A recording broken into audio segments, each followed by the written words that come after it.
Sabe aqueles momentos na vida em que uma única frase muda completamente quem você é? Eu tive o meu numa quinta-feira de manhã, sentada numa cadeira de couro marrom no Banco do Brasil, segurando uma pilha de papéis que representavam 40 anos da minha vida. Me chamo Beatriz, tenho 64 anos e até aquele momento eu acreditava que ser mãe significava dar tudo pelos filhos, literalmente tudo, mesmo quando eles pisoteavam nossa dignidade com a naturalidade de quem pisa numa formiga. Durante décadas, carreguei a convicção de que o amor de mãe era incondicional não apenas da minha parte, mas também deveria ser protegido e valorizado pelos filhos. Que ilusão! Era 10 da manhã quando meu celular vibrou. Uma mensagem do André, meu único filho, aquele que criei sozinha depois que meu marido Carlos partiu quando o menino tinha apenas 8 anos. Meu coração até acelerou ao ver o nome dele na tela. Não porque algo estivesse errado, mas porque nos últimos 3 anos, desde o casamento, nossas conversas haviam se tornado cada vez mais raras e frias. Como quando você percebe que alguém só te procura quando precisa de algo. Mãe, sobre o jantar de aniversário da Camila no sábado, você não está convidada. Minha esposa não quer te ver lá. Ela disse que sua presença deixa todo mundo desconfortável. É melhor você não aparecer. Li uma vez, 2 vezes, 3 vezes. As palavras continuavam as mesmas, mas meu cérebro se recusava a processar o que estava acontecendo. Ali estava eu, na mesa do gerente, com 350 mil reais sendo transferidos da minha conta para finalizar a compra da casa nova deles, e meu filho me mandava uma mensagem dizendo que eu não era bem-vinda no aniversário da própria nora. O contraste era tão absurdo que chegava a ser cômico. Eu, gastando todas as minhas economias para realizar o sonho da casa própria deles, enquanto recebia uma mensagem me excluindo da família que eu mesma havia ajudado a formar e sustentar. "A senhora está bem?" o gerente perguntou, notando minha expressão. Eu não estava bem. Estava devastada, mas também estava começando a entender algo que deveria ter entendido há muito tempo, que existe uma diferença abissal entre ser mãe e ser capacho emocional. "Posso fazer uma ligação rápida?" pedi, levantando-me da cadeira. Minha mão tremia ligeiramente quando disquei o número. Não de nervosismo, mas de uma indignação crescente que estava começando a ferver dentro de mim. Caminhei até a área reservada do banco e esperei ele atender. "Oi, mãe. Recebeu minha mensagem?" A naturalidade na voz dele me cortou como uma lâmina, como se fosse a coisa mais normal do mundo excluir a própria mãe de um evento familiar. Como se eu fosse uma vizinha inconveniente que às vezes aparece sem avisar. "Recebi sim, filho. Só queria confirmar se entendi direito." "Ah, mãe, não fica assim. É que a Camila fica nervosa com essas coisas de família. Você sabe como ela é perfeccionista. E esse jantar vai ter os amigos importantes dela, pessoal do trabalho. Ela quer que seja uma noite especial. Especial. Sem a sogra constrangedora. Sem a mulher que trabalhou como uma escrava durante anos para que ele pudesse ter a educação que o trouxe até onde está hoje. E eu torno as coisas menos especiais? Não é isso, mãe. É que, olha, você entende. São pessoas diferentes, com um padrão social diferente. A Camila tem medo que você se sinta deslocada. Deslocada. Como se eu fosse um objeto fora do lugar. Como se uma mulher que construiu uma vida inteira com as próprias mãos não soubesse se comportar em público. Padrão social diferente, repeti devagar, deixando as palavras afundarem. E qual é exatamente o meu padrão social, André? Mãe, não complica. Você sabe que a Camila vem de uma família mais tradicional, com costumes diferentes. E você, com seu jeito mais simples, simples. A palavra que eles usavam para me diminuir sem soar cruéis. Entendo perfeitamente, André. Que bom, sabia que a senhora ia compreender. A gente pode almoçar no domingo se quiser. Só nós 3, bem tranquilo. Tranquilo. Adequado para a mãe inconveniente. Um encontro seguro onde eu não constrangeria ninguém importante. Claro, filho. Tchau. Desliguei e fiquei ali parada por alguns minutos, olhando o movimento do banco, as pessoas entrando e saindo, cuidando das suas vidas, dos seus sonhos, dos seus planos. E eu ali, prestes a entregar todo o fruto do meu trabalho para um filho que me tratava como um empecilho social, Mas naquele momento, algo fundamental mudou dentro de mim. Foi como se uma névoa que há anos obscurecia minha visão, de repente se dissipasse completamente. Eu estava sendo usada, financeiramente útil, mas socialmente descartável. Voltei para a mesa do gerente com uma clareza mental que não sentia há décadas. Mudei de ideia, disse simplesmente. Como assim, dona Beatriz? Quero cancelar esta transferência, toda ela. O homem me olhou como se eu tivesse enlouquecido. Mas, senhora, já está tudo encaminhado. A documentação pronta, a construtora esperando. São R$350 mil. Cancele, por favor. Tem certeza? É uma quantia muito alta e pode haver multa por quebra de contrato. Tenho absoluta certeza. Posso perguntar o motivo da mudança? Olhei para ele e sorri pela primeira vez naquela manhã, porque acabei de descobrir que mereço mais respeito do que estou recebendo. Enquanto ele digitava no computador, minha mente voltou aos últimos 30 anos. André pequeno, sentado na mesa da cozinha fazendo lição de casa, enquanto eu costurava até altas horas para pagar a escola particular dele. As madrugadas em claro, terminando vestidos de noiva para conseguir juntar dinheiro para os livros da faculdade. Os fins de semana que passei criando enxovais de bebê, em vez de descansar, para que ele pudesse fazer o curso de inglês. Lembrei de quantas vezes recusei convites de amigas para sair, quantos filmes no cinema deixei de assistir, quantas roupas novas não comprei para mim mesma. Tudo para que André tivesse o melhor, para que ele nunca sentisse falta de nada. Mãe, quando eu crescer, vou cuidar da senhora, ele me disse aos 10 anos, vendo-me costurar com os olhos vermelhos de cansaço. Não precisa me cuidar, filho, só precisa me amar. Que ingênua eu fui. Acreditei que amor significava gratidão, respeito, inclusão. Descobri que, para ele, amor significa tolerância educada entre pagamentos de contas.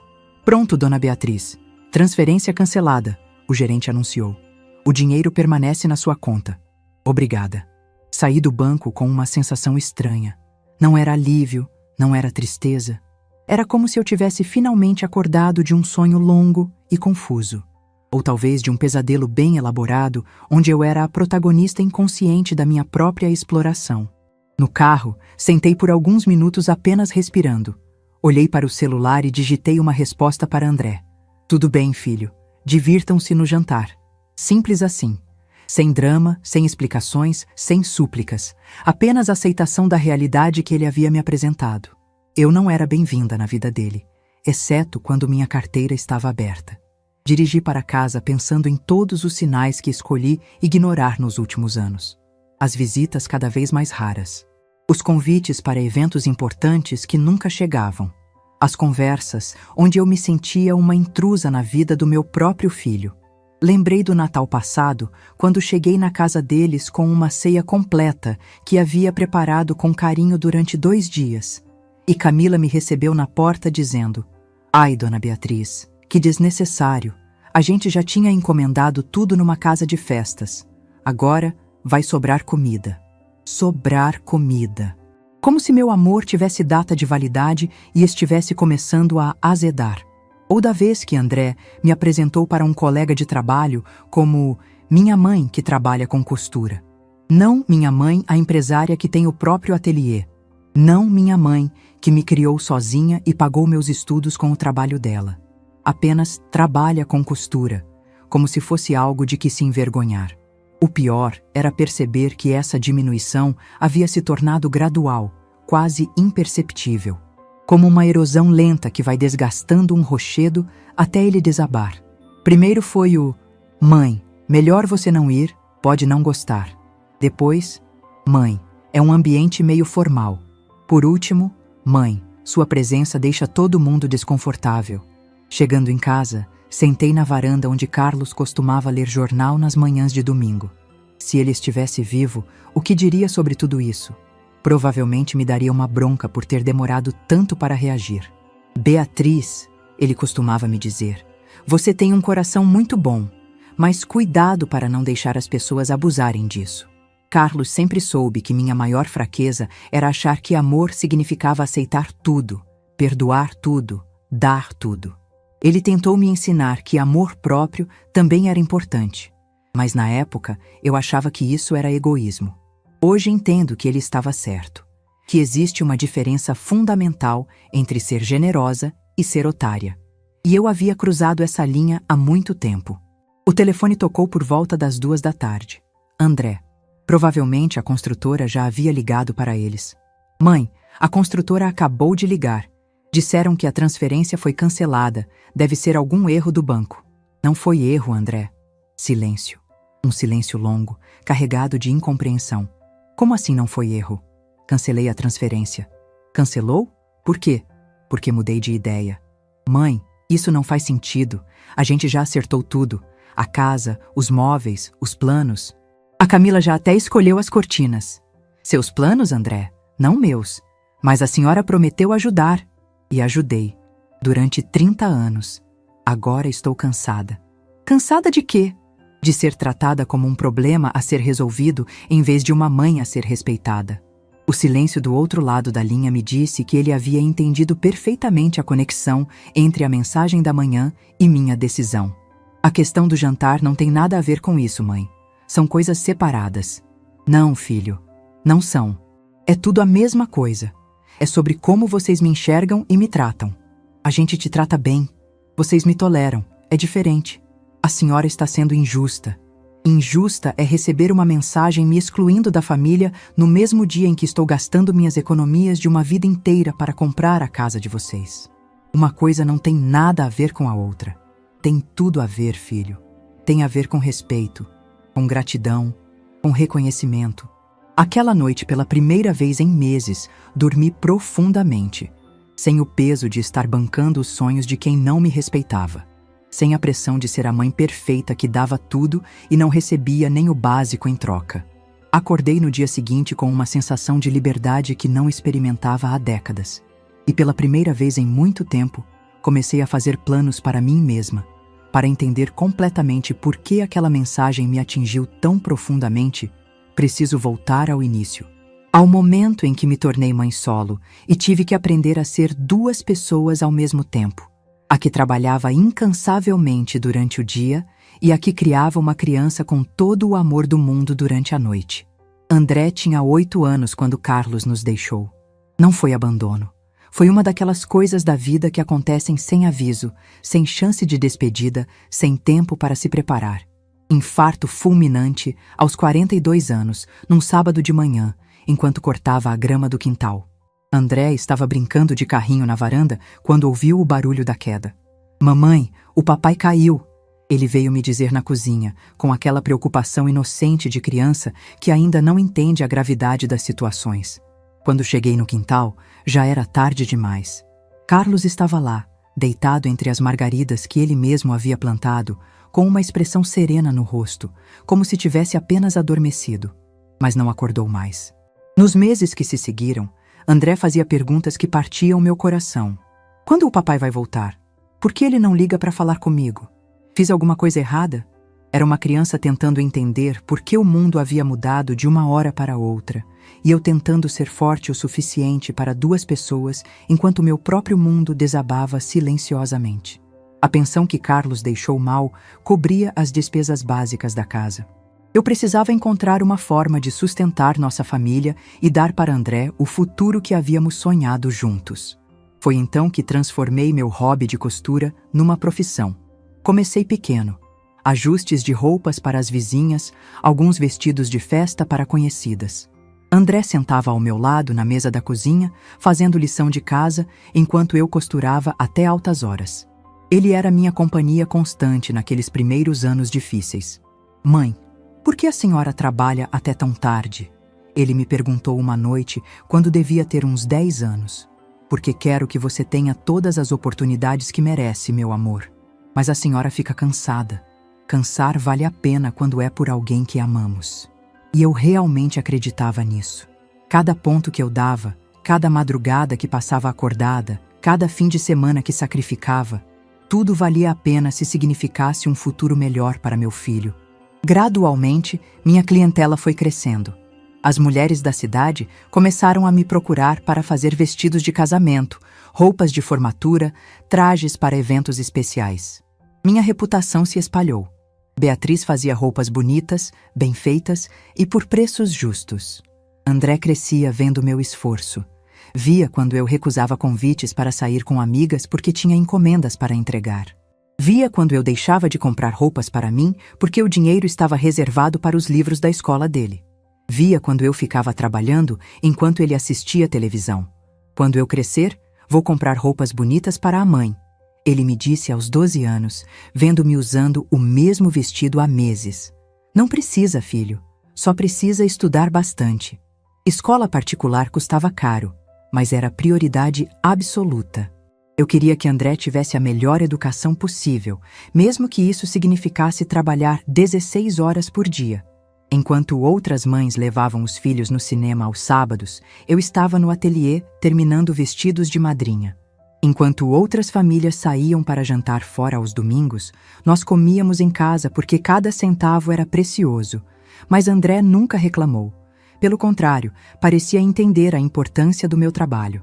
Às vezes, até me ajudava, organizando linhas por cor ou entregando roupas prontas para as clientes. Minha mãe é a melhor costureira da cidade, ele dizia com orgulho para os amigos da escola. Quando ele entrou na adolescência, consegui expandir o negócio. Aluguei uma pequena sala comercial e montei meu primeiro ateliê de verdade. André me ajudou a escolher as máquinas, a organizar o espaço, a pendurar o letreiro na porta. Ateliê Beatriz, costura sob medida. Agora a mãe é uma empresária de verdade. Ele brincou no dia da inauguração. Os anos do ensino médio foram os mais puxados. André estava se preparando para o vestibular e eu estava determinada a dar-lhe todas as condições possíveis. Paguei cursinho preparatório, professor particular de matemática, curso de inglês, tudo o que pudesse fazer diferença na aprovação dele. Mãe, é muito gasto, posso estudar sozinho. Ele tentou me dissuadir quando soube quanto custava o cursinho. Educação não é gasto, é investimento. E você vale qualquer investimento. Trabalhei como nunca trabalhei na vida. Aceitava qualquer encomenda, por mais complexa que fosse. Vestidos de noiva elaborados, fantasias para carnaval, uniformes para empresas inteiras. Minha agenda estava sempre lotada, mas o dinheiro que entrava era imediatamente direcionado para a educação do André. Quando ele passou em engenharia civil, numa universidade particular prestigiosa, chorei de alegria. Todo o esforço havia valido a pena. Meu filho seria engenheiro, teria uma profissão respeitada, um futuro brilhante pela frente. Obrigado, mãe. Sem a senhora, eu nunca teria conseguido. Ele me disse no dia em que saiu o resultado. Conseguiu por mérito próprio, filho. Eu só dei as condições. A faculdade trouxe novos gastos, mensalidades altas, material didático caro, projetos que exigiam equipamentos específicos. Mas eu não hesitei nem por um segundo. Trabalhei ainda mais, aceitei ainda mais encomendas, abri ainda mais mão da minha própria vida social. Foram 5 anos de dedicação total. 5 anos em que praticamente vivi para trabalhar e garantir que André se formasse sem dívidas, sem preocupações financeiras, com todas as ferramentas necessárias para ser um bom profissional. Durante a faculdade, André conheceu Camila, uma garota de família tradicional da cidade, filha de um empresário conhecido, estudante de design gráfico numa universidade particular ainda mais cara que a dele. Quando ele me contou sobre ela, percebi imediatamente que eu não fazia parte do mundo dela. Ela é especial, mãe. Muito inteligente, muito culta. A família dela tem uma posição social importante na cidade. Posição social. Uma expressão que André nunca havia usado antes. Quando ele a trouxe para me conhecer pela primeira vez, a diferença ficou clara. Camila era elegante, bem vestida, falava com aquela dicção perfeita de quem estudou em escolas caras a vida inteira. Cumprimentou-me educadamente, mas observei como seus olhos avaliavam nossa casa simples, meus móveis modestos, minha roupa de trabalho. Muito prazer, dona Beatriz. André fala muito da senhora, ela disse com um sorriso que não chegava aos olhos. O prazer é meu, querida. André me contou que você estuda design. Deve ser interessante. Sim, pretendo trabalhar com grandes marcas depois de formada. Meu pai já tem alguns contatos no mercado. Contatos, redes de influência, coisas que eu nunca poderia oferecer para meu filho. Durante o namoro, percebi André mudando sutilmente. Começou a se preocupar mais com roupas, com lugares que frequentava, com as pessoas com quem se relacionava. Não era necessariamente ruim. Era natural que quisesse se integrar ao mundo da namorada. Mas eu sentia que algo da nossa conexão estava se perdendo no processo. Mãe, sobre a formatura, ele me disse algumas semanas antes da cerimônia. É que vai ser num hotel muito chique, e Camila ficou preocupada se a senhora vai se sentir à vontade. À vontade. A primeira vez que alguém questionou se eu saberia me comportar em público. Por que não me sentiria à vontade, André? Não é isso, mãe. É que, bem, são pessoas diferentes. Empresários, famílias tradicionais da cidade. Camila tem medo que a senhora se sinta intimidada. Intimidada. Como se eu fosse uma caipira que nunca saiu de casa. Seu diploma foi pago com meu trabalho, André. Acho que tenho o direito de estar lá. Claro que tem. Não é isso. É só... Deixa pra lá. Claro que a senhora vai estar lá. Fui à formatura, mas me senti deslocada o tempo todo. Não pelas pessoas ou pelo ambiente.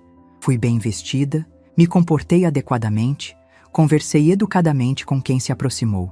Me senti deslocada porque pela primeira vez percebi que meu próprio filho estava com vergonha de mim. Depois da formatura, André conseguiu um emprego numa construtora renomada.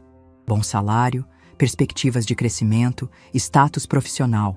Tudo o que havíamos sonhado.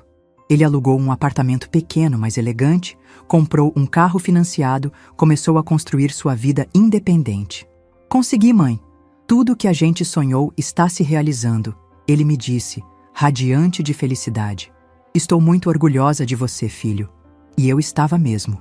Ver André realizado profissionalmente era a recompensa de todos os sacrifícios que havia feito. Mas também começava a perceber que nossa relação estava mudando. As visitas ficaram mais espaçadas, as conversas mais superficiais, os convites para participar da vida dele mais raros. Quando André anunciou o noivado com Camila, fingiram me incluir no planejamento, mas era óbvio que eu era uma convidada tolerada, não uma participante ativa. Eles organizavam tudo entre eles e depois me informavam das decisões já tomadas. Mãe, decidimos fazer o casamento no clube, André me contou.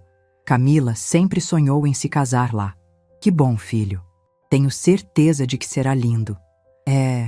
Vai ser meio caro, mas conseguimos um desconto porque o pai da Camila é sócio há anos. Meio caro. Eu sabia que era mais que meio caro. Sabia que eles estavam se endividando para realizar o casamento dos sonhos dela. Mas não ofereci ajuda porque não fui perguntada se gostaria de contribuir. O casamento foi realmente lindo. Elegante, sofisticado, exatamente como Camila havia sonhado. Eu estava lá, devidamente arrumada, comportando-me adequadamente, mas me sentindo como uma figurante na vida do meu próprio filho. Durante a festa, observei André interagindo com a família dela. A naturalidade com que conversava com empresários, a facilidade com que se movia naquele ambiente, a forma como Camila o apresentava com orgulho para seus conhecidos. Era um André que eu não conhecia completamente e que parecia cada vez mais distante da nossa história. Depois do casamento, as coisas mudaram definitivamente. As visitas se tornaram ainda mais raras e protocolares. André me ligava uma vez por semana para saber como eu estava, mas eram conversas curtas, superficiais, como quem cumpre uma obrigação. Camila sempre foi educada comigo, mas nunca calorosa. Tratava-me com aquela cordialidade formal que se oferece a conhecidos distantes. Nunca demonstrou interesse genuíno pela minha vida ou pelo meu trabalho. Foi nesse período que começaram as exclusões sutis. Convites para eventos importantes que nunca chegavam. Celebrações familiares das quais eu só ficava sabendo depois. Viagens que eles faziam sem sequer mencionar. Foi tudo muito corrido, mãe. André justificava quando eu descobria. Nem tivemos tempo de avisar todo mundo. Todo mundo. Como se eu fosse todo mundo. E agora, 3 anos depois, aqui estamos. Com André me mandando uma mensagem dizendo que minha presença deixa todo mundo desconfortável. No mesmo dia em que eu estava gastando minhas economias de uma vida inteira para comprar a casa que eles queriam. A ironia era amarga demais para ser ignorada. 30 anos de sacrifícios, 30 anos de amor incondicional. 30 anos de colocar as necessidades dele antes das minhas próprias. E o resultado era uma mensagem me excluindo da própria família. Mas talvez essa exclusão fosse exatamente o que eu precisava para finalmente abrir os olhos. O pedido da casa havia chegado 2 semanas antes daquela quinta-feira fatídica. André me ligou numa terça-feira à noite, com uma animação na voz que eu não ouvia há tempos. Mãe, tenho uma notícia incrível. Encontramos a casa perfeita. Meu coração se aqueceu imediatamente. Meu filho feliz sempre foi minha maior alegria, mesmo que nos últimos anos essa felicidade chegasse até mim de forma cada vez mais distante. Que maravilha, filho. Conta tudo. É numa rua residencial tranquila, 3 quartos, 2 suítes, quintal grande, garagem para 2 carros. Exatamente o que a gente estava procurando para começar nossa família. Começar nossa família. As palavras me emocionaram. A perspectiva de ter netos, de ver André se tornando pai, de nossa família se expandindo. Deve ser cara, comentei, sabendo como estava o mercado imobiliário. Não vou mentir, são 400 mil. Mas mãe, é o investimento da nossa vida. Uma casa própria, num bairro valorizado, com tudo que a gente sempre sonhou. 400 mil reais. Uma quantia que representava praticamente todas as minhas economias. Dinheiro que juntei ao longo de décadas, centavo por centavo, sacrificando pequenos prazeres, adiando sonhos pessoais, vivendo de forma modesta para ter uma reserva segura. É muito dinheiro mesmo, respondi, tentando processar a informação. Pois é. O problema é que nossa renda não é suficiente para conseguir um financiamento do valor total. Precisaríamos de uma entrada de pelo menos 300 mil para o banco aprovar o restante com juros que cabem no nosso orçamento. 300 mil. Quase todas as minhas economias. E vocês têm essa entrada? Não, mãe. É aí que está. A gente tem apenas 50 mil guardados. Estamos tentando ver todas as opções possíveis, mas... Bem, sei que é muito pedir, mas será que a senhora não poderia nos emprestar? Emprestar. A palavra soou estranha. Empréstimos têm prazos, juros, condições definidas. Mas eu sabia que não era isso que ele estava propondo. Quanto exatamente vocês precisariam? Perguntei, já sabendo que qualquer valor que ele dissesse, eu tentaria providenciar. Na verdade, mãe, conversando com a Camila, a gente pensou numa coisa. Se a senhora pudesse bancar o valor total à vista, conseguiríamos um desconto bem interessante, e assim não teríamos parcelas mensais pesando no orçamento durante anos. À vista. 400 mil reais à vista. Todo o dinheiro que eu tinha no mundo. André, isso é praticamente tudo que tenho guardado para minha segurança. Eu sei, mãe. Sei que é muito. Mas pense bem. É um investimento para o futuro da nossa família. Uma casa própria é patrimônio que só valoriza. E assim que nossa situação financeira melhorar, a gente compensa a senhora de alguma forma. Compensa de alguma forma. Palavras vagas, sem compromisso real. Não era um empréstimo que ele estava pedindo. Era uma doação disfarçada. E se acontecer alguma emergência comigo? Se eu precisar desse dinheiro para algum tratamento de saúde ou situação inesperada? Ah, mãe, a senhora é saudável, tem energia de sobra e sempre pode contar com a gente para qualquer coisa. Somos família, não é? Família. A palavra que ele usava quando precisava de algo, mas que parecia esquecer em outras ocasiões. Preciso pensar com calma, André. Claro, claro. Entendo perfeitamente. Mas a construtora está dando prazo até sexta-feira para fecharmos negócio. Depois disso, já tem outros interessados na fila. Pressão temporal. Urgência artificial. Táticas que eu reconhecia do mundo dos negócios, mas que me incomodavam vindo do próprio filho. Tá bem, filho. Vou analisar minha situação e te dou uma resposta. Obrigado, mãe. Eu sabia que podia contar com a senhora. A Camila vai ficar maluca de felicidade quando eu contar que a senhora está considerando. Passei 2 dias em agonia. 40 anos de trabalho duro, resumidos numa conta bancária que seria zerada para realizar o sonho de outras pessoas.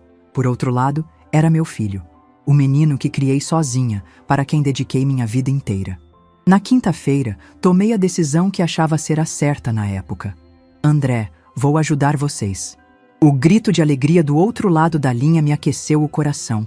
Fazia tempo que eu não era motivo de tanta felicidade para ele. Mãe, a senhora é incrível. Eu amo tanto a senhora. Só quero ver vocês felizes, filho. A Camila não vai acreditar. A gente estava tão preocupado e agora vai dar tudo certo. Mas me promete uma coisa? Qualquer coisa. Promete que vocês vão fazer dessa casa um lar cheio de amor e que vão me incluir nessa nova fase da vida de vocês. Óbvio, mãe. Como a senhora pode pensar diferente? Como eu podia pensar diferente mesmo? Durante o fim de semana, organizei toda a documentação necessária.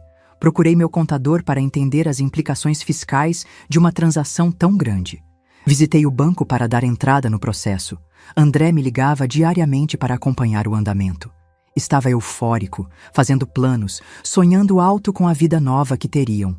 Mãe, a Camila já está pesquisando móveis. Ela tem um olho incrível para decoração. Que bom, filho. Tenho certeza de que vocês vão criar um ambiente lindo. E a gente está pensando em fazer uma festa de estreia quando estivermos instalados. Vai ser o máximo. Uma festa de estreia. Na casa que eu estava bancando integralmente. Me perguntei se seria incluída ou se seria mais uma ocasião em que minha presença seria considerada inadequada. Na segunda-feira, iniciei formalmente o processo de transferência. O gerente me questionou várias vezes se eu tinha certeza da transação. É uma quantia muito alta, dona Beatriz. Praticamente todas as suas reservas. É para meu filho comprar a primeira casa. Vale a pena. Entendo. Deve ser muito gratificante poder ajudar assim. Gratificante. Eu esperava que fosse mesmo. Na terça-feira, Camila me ligou. Era a segunda vez na vida que ela me telefonava diretamente, então fiquei surpresa. Oi, dona Beatriz. Como está? Bem, querida. E você? Ótima. Escuta, eu queria falar sobre uma coisa. Sábado é meu aniversário e, coincidentemente, vai ser bem na época que a casa estiver liberada. Que coincidência linda! Pois é, e a gente pensou em comemorar. Fazer algo especial para marcar essa data dupla, sabe? Claro, posso ajudar com alguma coisa na organização? Não, obrigada. Na verdade, a gente vai comemorar no Villa Tuscana. Villa Tuscana. O restaurante italiano mais sofisticado da cidade. Lugar onde a elite local se encontrava para ocasiões especiais. Nossa, que elegante, vai ser uma comemoração e tanto. Vai ser algo bem íntimo, só pessoas do nosso círculo mesmo. Do nosso círculo, não do meu. A gente pode fazer um almoço especial no domingo, só nós três. Mais reservado, mais aconchegante. Reservado, aconchegante. Palavras bonitas para esconder que eu não era digna de estar na comemoração principal. Claro, querida. Obrigada pela compreensão, dona Beatriz. A senhora sempre entende tudo. Sempre entendo tudo. Sempre aceito tudo. Sempre me conformo com as migalhas. Desliguei o telefone com um aperto no peito, mas me convenci de que era normal. Camila tinha direito de escolher os convidados do próprio aniversário. Jovens preferem comemorar com pessoas da mesma idade. Então, naquela quinta-feira de manhã, dirigi para o banco para finalizar a transferência. R$350 mil havia conseguido negociar um pequeno desconto com a construtora por ser pagamento à vista. E foi ali que recebi a mensagem do André. A gota d'água. E naquele momento, não cancelei apenas uma transferência bancária. Cancelei anos de desrespeito tolerado. Cancelei a permissão que havia dado para ser tratada como cidadã de segunda classe na vida do meu próprio filho. Cancelei a ilusão de que amor incondicional deveria ser aceito sem reciprocidade. O resto seria apenas consequência. A primeira ligação veio 3 horas depois do cancelamento. André, com uma voz que misturava desespero e incredulidade. Mãe, a construtora acabou de ligar. Disseram que houve algum problema com a transferência. Deve ser erro do banco, né? Não foi erro, André. Silêncio total do outro lado da linha. Podia praticamente ouvir o cérebro dele tentando processar a informação. Como assim não foi erro? Cancelei a transferência. Cancelou? Mas por quê? Minha voz saiu mais calma do que eu esperava. Porque mudei de ideia. Mãe, isso não faz sentido. A gente já acertou tudo. A casa, a documentação, os planos. A construtora vai aplicar multa por quebra de contrato. Lamento por vocês. Lamento por vocês? Mãe, o que está acontecendo? A senhora está bem? Quer que eu vá aí? Estou perfeitamente bem, André. Pela primeira vez em muito tempo estou pensando com clareza. Mas eu não entendo. Ontem a senhora estava super animada com a casa. Ontem eu ainda acreditava que era parte desta família. Outro silêncio longo. Ele estava começando a conectar os pontos. Isso tem a ver com a festa da Camila? Tem a ver com respeito, André. Ou melhor, com a falta dele. Mãe, isso não tem nada a ver. São coisas completamente separadas. Não são separadas. É tudo a mesma coisa. É sobre como vocês me veem e me tratam. A gente te trata super bem. Vocês me toleram quando precisam de dinheiro. É diferente. Isso não é verdade. André, você me mandou uma mensagem dizendo que minha presença deixa todo mundo desconfortável, no mesmo dia em que eu estava transferindo R$350 mil para vocês. Se isso não é falta de respeito, eu não sei o que é. Mas a festa é uma coisa, a casa é outra. Para mim não é. Para mim, é tudo sobre dignidade. A ligação terminou abruptamente. Ele desligou na minha cara, algo que nunca havia feito na vida. Percebi que, pela primeira vez, André estava verdadeiramente desesperado. 2 horas depois, meu telefone tocou novamente. Dessa vez era Camila, e sua voz estava completamente diferente. Tensa, nervosa, quase suplicante. Dona Beatriz, é a Camila. Posso conversar com a senhora? Claro, Camila. Sobre a transferência. André me contou o que aconteceu. Acho que houve um mal-entendido. Não houve mal-entendido algum. Dona Beatriz, sobre a festa, eu posso ter me expressado mal. Claro que a senhora está convidada. Foi bobagem minha. Interessante como rapidamente eu havia me tornado bem-vinda novamente. Obrigada pelo convite, Camila, mas não vou. Por quê? Eu disse que a senhora está convidada. Porque não quero estar onde não sou desejada. E você deixou muito claro que eu não sou. Não foi isso que eu quis dizer. Foi exatamente isso que você quis dizer. E André confirmou mandando aquela mensagem. Dona Beatriz, por favor, a gente precisa dessa casa. Já vendemos nosso apartamento, já acertamos tudo. Venderam o apartamento. Informação que eles haviam esquecido de me contar. Sinto muito pela situação de vocês. A senhora não pode fazer isso conosco, não é justo. Sabe o que não é justo, Camila? Ser tratada como um banco ambulante. Boa o suficiente para pagar as contas, mas inadequada para as comemorações. Não é assim, é exatamente assim. E eu cansei. Na sexta-feira, André apareceu na minha casa sem avisar. Estava visivelmente abalado, com olheiras profundas e uma expressão de quem não havia dormido. Mãe, precisamos conversar. Entre, filho.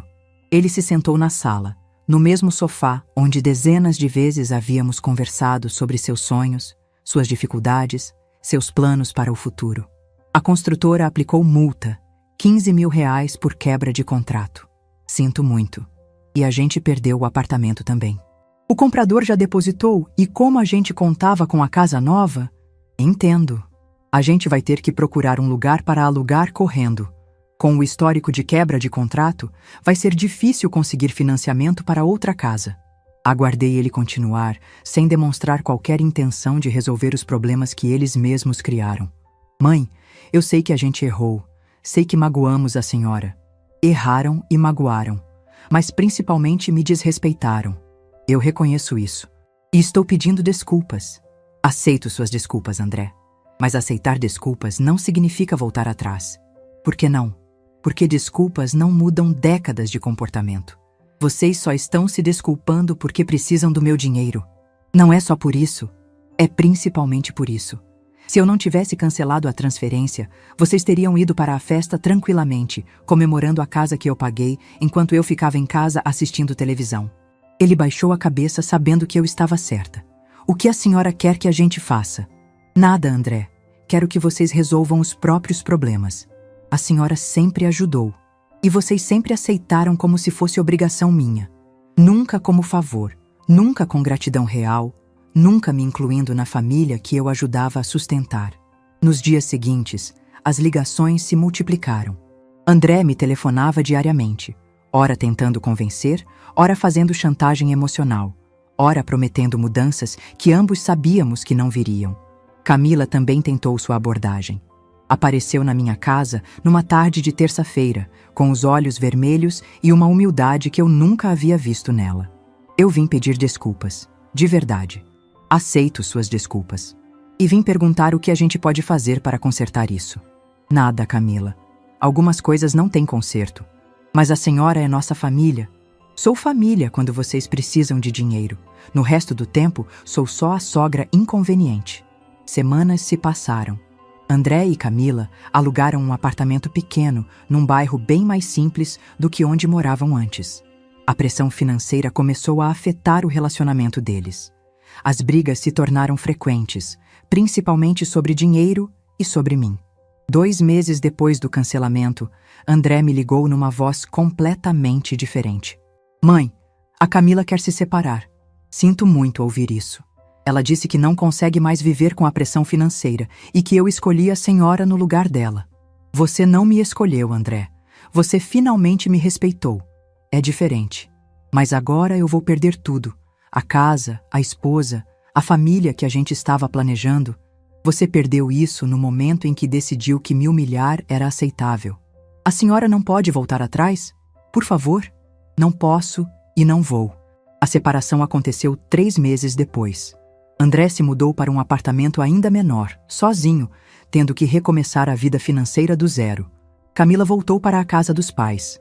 Eu observava tudo de longe, com o coração partido, mas com a consciência tranquila.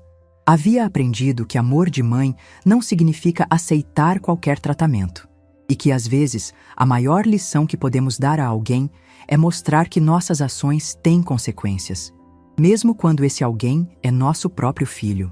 Acordei numa manhã de terça-feira com uma clareza que não sentia há décadas. Olhei no espelho e vi uma mulher de 64 anos que finalmente havia parado de se diminuir para caber nas expectativas alheias. O silêncio na casa não era mais peso, era paz. Não havia telefone tocando com pedidos disfarçados de emergências familiares.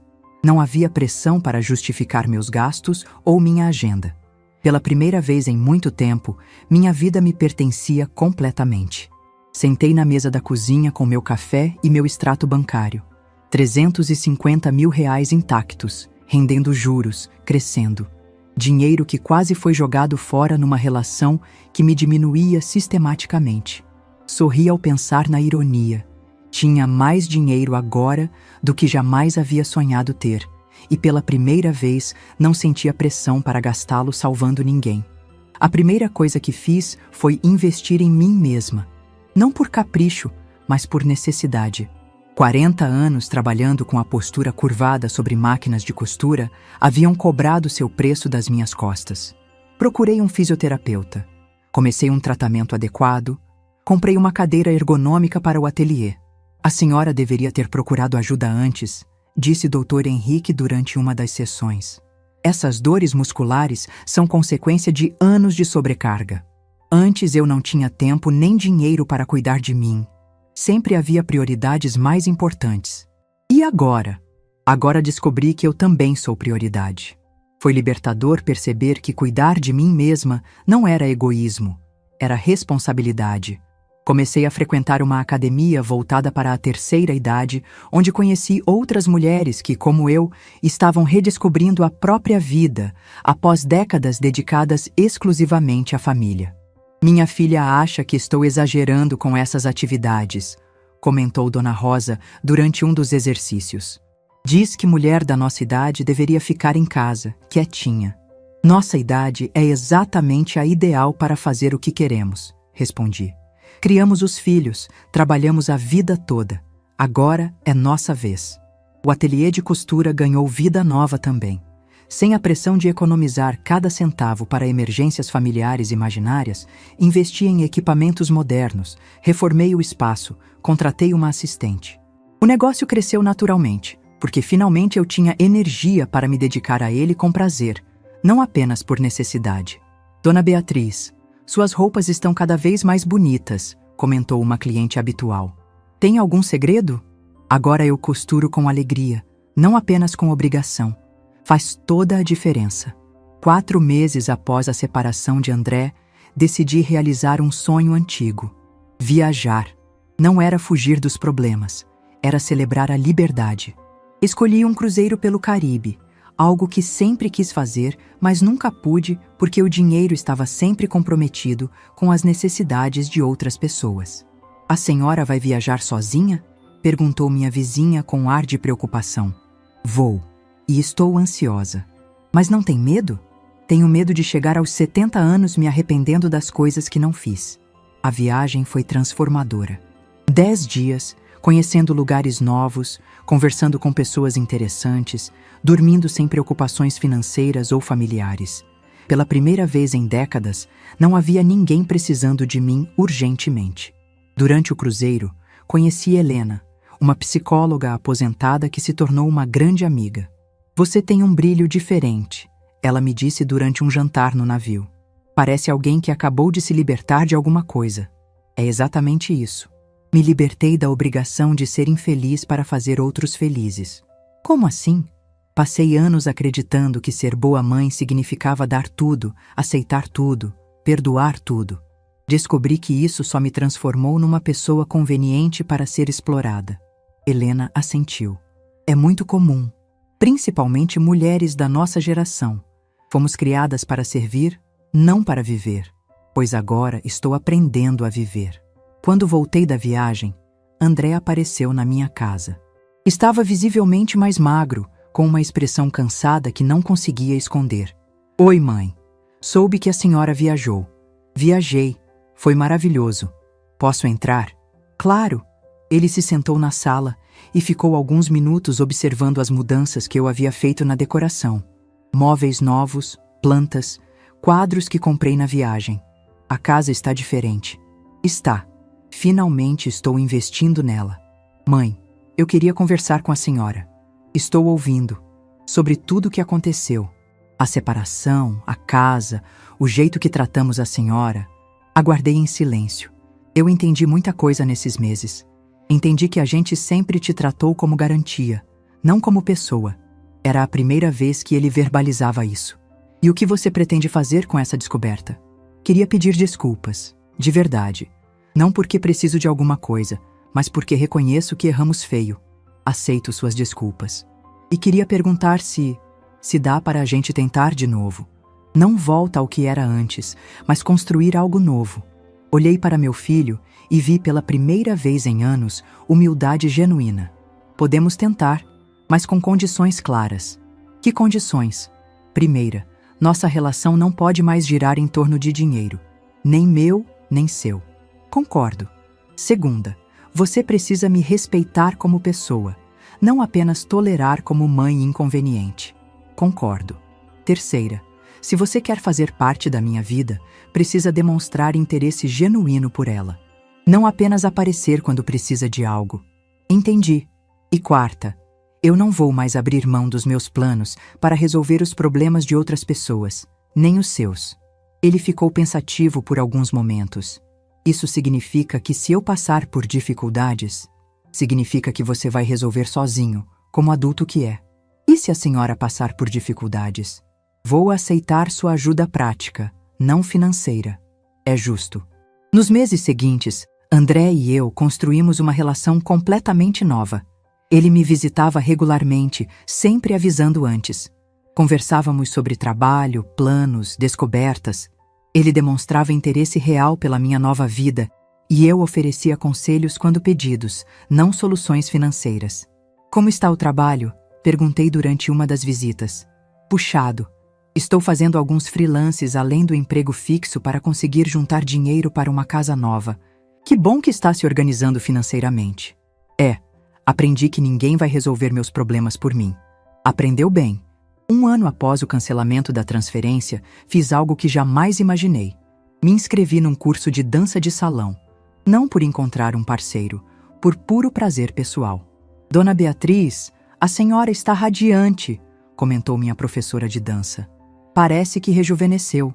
É que finalmente parei de viver a vida de outras pessoas e comecei a viver a minha. Durante uma das aulas, conheci Miguel, um viúvo de 68 anos que, como eu, estava redescobrindo a vida após décadas de dedicação exclusiva à família. Você tem uma energia contagiante, ele me disse durante um dos intervalos. Tenho energia de sobra agora que parei de gastá-la com pessoas que não me valorizam. Entendo perfeitamente. Meus filhos também acham que existo apenas para resolver os problemas deles. E você resolve?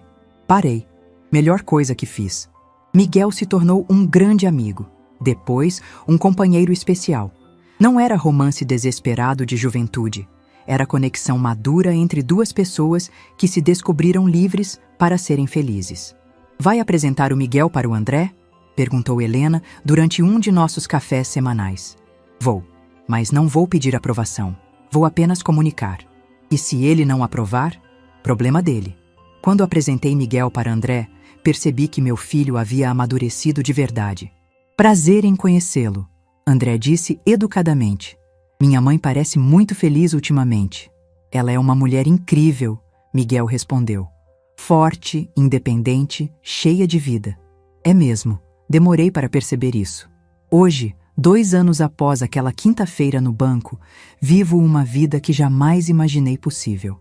Tenho saúde, dinheiro, relacionamentos saudáveis, projetos pessoais, dignidade preservada.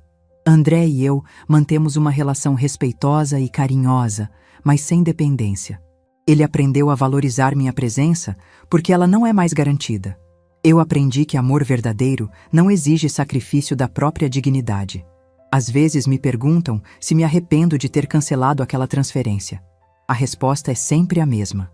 Foi a melhor decisão que tomei na vida, porque naquele dia não cancelei apenas R$350 mil. Cancelei anos de desrespeito tolerado. Cancelei a ideia de que ser mãe significa aceitar qualquer tratamento.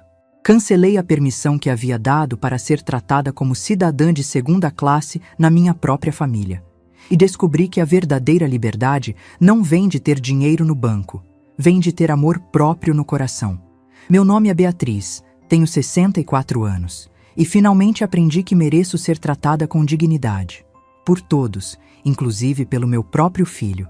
Se essa história tocou seu coração, deixe seu like, se inscreva no canal e comente aqui embaixo. No meu lugar, o que você faria? Sua mensagem pode iluminar o dia de alguém.